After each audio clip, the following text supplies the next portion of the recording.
খাসির মগজ ভাজি খেতে কে না পছন্দ করে বলেন তো? আমার কাছে তো ভীষণ ভালো লাগে। আসসালামু আলাইকুম, কেমন আছেন সবাই? আশা করি সবাই ভালো আছেন। আলহামদুলিল্লাহ, আমিও ভালো আছি। মগজ ভাজি খেতে আমার মেয়েটা খুব পছন্দ করে।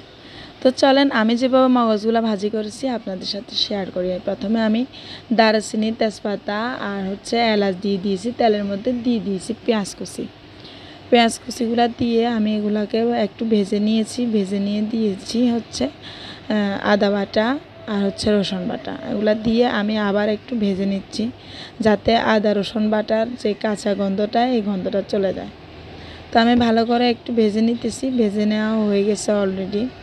এ পর্যায়ে আমি দিয়ে দিচ্ছি একটা টমেটো কুচি কুচি করে নিয়েছি, এগুলো আমি গলায় ফেলবো।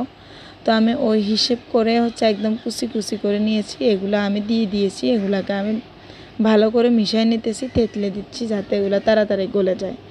তো এ পর্যায়ে আমি দিয়ে দিচ্ছি হলুদ গুঁড়া, মরিচ গুঁড়া, ধনিয়া গুঁড়া আর একটু পানি দিয়ে দিচ্ছি, জিরা গুঁড়া। একটু পানি দিয়েছি যাতে আমার মশলাগুলো না পড়ে। দিয়ে দিয়েছি গোলমরিচ গুঁড়া। দিয়ে আমি আবার এগুলাকে ভালো করে মিশিয়ে নিতেছি। তো এ পর্যায়ে আমি দিয়ে দিচ্ছি লবণটা দিয়ে আমি আবার ভালো করে মিশিয়ে নিতেছি।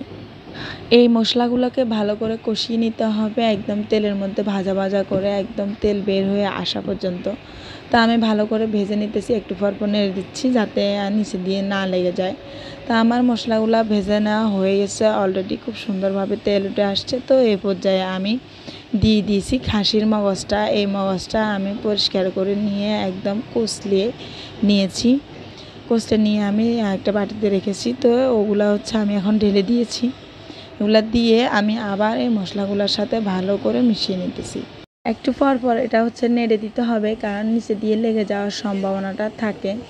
তো আমি একটু পর পর নেড়ে দিচ্ছিলাম। আর এ পর্যায়ে আমি দিয়ে দিয়েছি একটুখানি পানি, যাতে করে খাসির মগজের যে একটা গন্ধ থাকে, এই গন্ধটা চলে যায় আর খাসির মগজটা ভালোভাবে সিদ্ধ হয়ে যায়।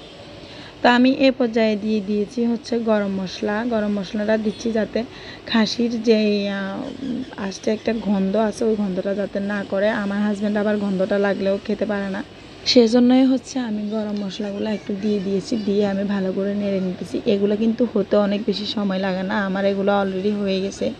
খুব সুন্দরভাবে তেল বের হয়ে আসছে, রান্না কমপ্লিট পুরোপুরিভাবে। খাসির এই মগজ ভাজিটা যখন আমার মেয়ে দেখেছে, আমার মেয়ে শুধুমাত্র এই মগজ ভাজিটা দিয়ে ভাত খেয়েছে, ওর কাছে অনেক বেশি ভালো লাগছে। যাই হোক, কে কে এই মগজ ভাজি খেতে অনেক বেশি পছন্দ করেন অবশ্যই কমেন্টস করতে ভুলবেন না। সবাই ভালো থাকবেন, সুস্থ থাকবেন। আল্লাহ হাফেজ।